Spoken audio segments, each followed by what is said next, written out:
Speaking of unhappy people, right? That's Donald right. Trump. And speaking of the political consequences of unhappiness, Donald Trump is, I always want to say tweeting, but truth socialing. We have this post that we can put up because I actually want to read it. This is from the former president of the United States. He truth socialed this over the weekend. No president has done more for Israel than I have, Trump said. Somewhat surprisingly, however, our wonderful evangelicals are far more appreciative of this than the people of the Jewish faith, especially those living in the U.S. Those living in Israel, though, are a different story. Highest approval rating in the world. Could easily be PM. U.S. Jews have to get their act together and appreciate what they have in Israel before it's too late. That's what he truth socialed. And it's just, of all of the posts from Donald Trump on social media, there are a lot of bad ones. This is up there with the worst. Yeah, they need to get their act together, huh? Like before it's too late. Yeah, this is Donald Trump. Also, says he would be prime minister of Israel. Unless it was stolen from him, I'm sure. Right. It's straight up anti-Semitic. Fully. Straight up, full on anti-Semitic. That he's done so much. These ungrateful people. Mm-hmm. It's horrifying. And he's classifying it based. It's the question of anti-Semitism an interesting one, but he's classifying it based on whether you're an American Jew or an Israeli Jew, which is just wildly inappropriate as a former president to attribute characteristics to people like that, as this sort of bulk characterization of American Jews and Israeli Jews. Obviously, he doesn't have overwhelming support from Jewish voters in the United States. He's never been on the ballot in Israel. I mean, it's just a ridiculous thing to get into. Right. I guess I don't even know where to start with a guy like this. So it's hard to be surprised by something that Donald Trump says. I think the bigger surprise, perhaps, and maybe this shouldn't be surprising either, I'm curious for your take on this, there hasn't been much. How much reaction have you seen on the right? Not much. Yeah. To allow this to just stand, if Ilhan Omar says, if she says something, or Rashida Tlaib says that you can't be both progressive and support Israel's apartheid government, everybody loses their mind on her. He says this, and it just gets a complete pass. I did see a lot of people on the right. I think there was the combination over the weekend of Kanye West going on that podcast and talking about... He out anti-Semitic Trump. Easily. I mean, it was what was coming out of his mouth was incredible. Not entirely surprising, but incredible from somebody with the level of celebrity that he has. I mean, you've heard it from like Ice Cube and Nick Cannon before, but the level of celebrity that Kanye West has to be giving such a high-profile platform. For these arguments to find such a high-profile platform in Kanye West. And he's buying Parler? Did you see this? Yeah, that's actually new today, that he's agreed to buy Parler for some reason, and whether that becomes a sort of Elon Musk like back and forth with Twitter is a different question.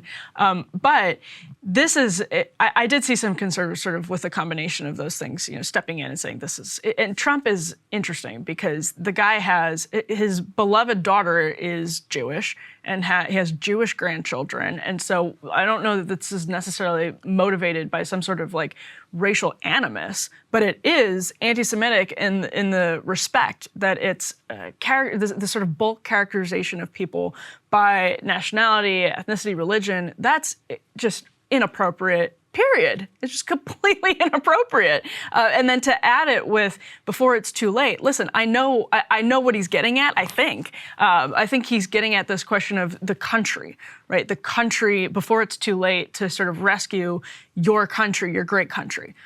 But it's just not a way for a world leader to express themselves to a historically marginalized community that in the memory of people still alive today have been systematically genocided on a mass scale. I mean, it's just a wildly insensitive and inappropriate thing to do. And I mean, we all know how Donald Trump talks, and there are instances where the media runs away with what he's saying and goes in different directions. I mean, actually, one of them I thought was the recent one about Mitch McConnell and Elaine Chao. He said something that was interpreted as a threat by the media that I didn't think actually was a threat. I think it was pretty obvious. Again, he was talking about the country itself. That said, it's just whenever he strays into this territory, it's a reminder of just how bizarre the last, since 2015, since he started running, how bizarre and how our standards continue to just shift in ways that speak to a desperation for change, for something. And this is also coming on the heels of this. Did you see the news in Maggie Haberman's book about Sheldon Adelson basically paying to move the embassy to Jerusalem? Did you follow that? I followed it a little bit, but what did Maggie report? Basically that Adelson used a $20 million donation to a super PAC to pressure Trump. And this is from Eli Clifton, his write-up in Responsible Statecraft. Sheldon Adelson used a $20 million donation to a super PAC to pressure then-President Donald Trump to adopt the highly controversial decision to move the U.S. Embassy in Israel from Tel Aviv to Israel. That quid pro quo is described in Haberman's new book, Confidence Man. Adelson's singular focus was Israel, wrote Haberman, effectively acknowledging that the former president's biggest funder was most interested in promoting the interests of a foreign country.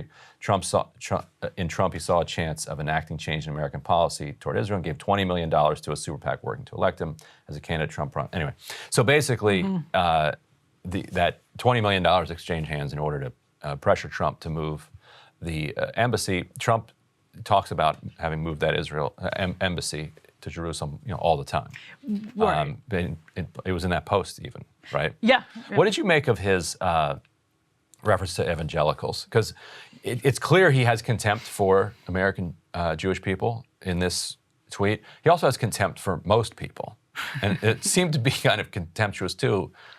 He still just doesn't understand these evangelicals. He's like, somewhat surprisingly, they seem more excited about me moving the embassy.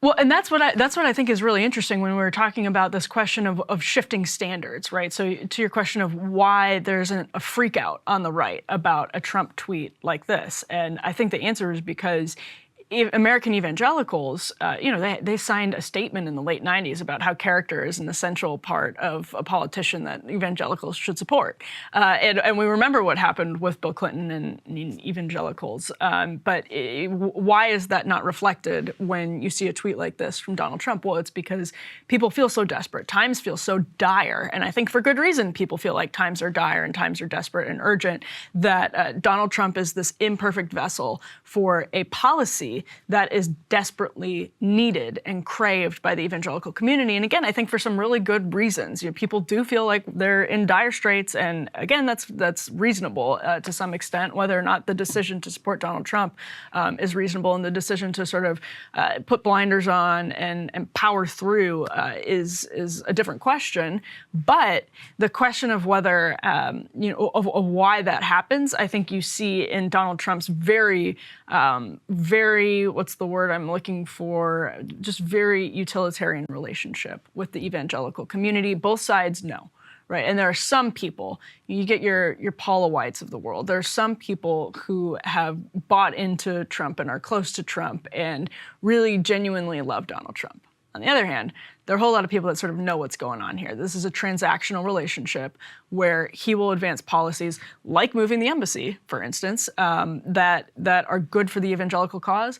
Thus, it's fine. You can talk about evangelicals in bulk and talk about them in this very transactional way, in the same way that you're talking about American Jews and Israeli Jews. That's how I think Donald Trump, it's the mind of Donald Trump as a politician. It's like you're selling products to people. They're just pure consumers. They are these you have transactional relationships with them. And that's how a lot of this is gets to a central question of Trumpism. That's how politicians see you, period. Donald Trump talks about it in a way that makes it really obvious, but that's how a whole lot of politicians see you anyway. Well, charges of anti-Semitism get cynically weaponized so much in our politics that it is striking to see actual genuine anti-Semitism on display from Trump here. From Kanye West. That was... From Kanye West is one thing.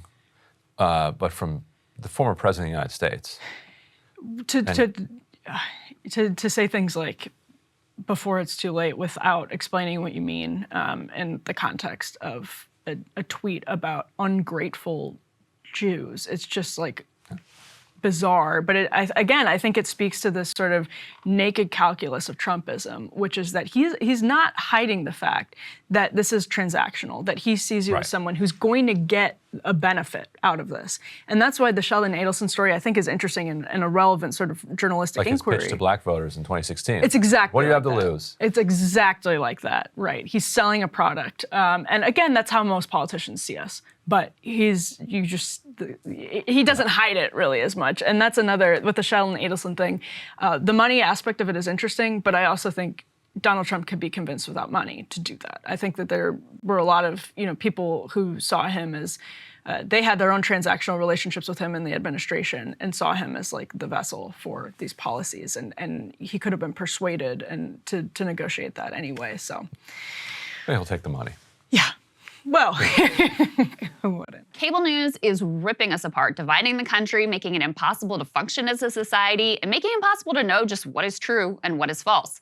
But the good news is they are failing and they know it. That is why we're building something new, a new mainstream, a healthier one, something more trustworthy, something that we are going to need in one of the most pivotal times in American history. We are building up here for the midterms, for the upcoming presidential election, but we need your help. So if you can help us out by becoming a premium member today at breakingpoints.com, we're trying to change America for the better and the entire world. So what are you waiting for, guys? Go to breakingpoints.com and sign up and help us build a new mainstream.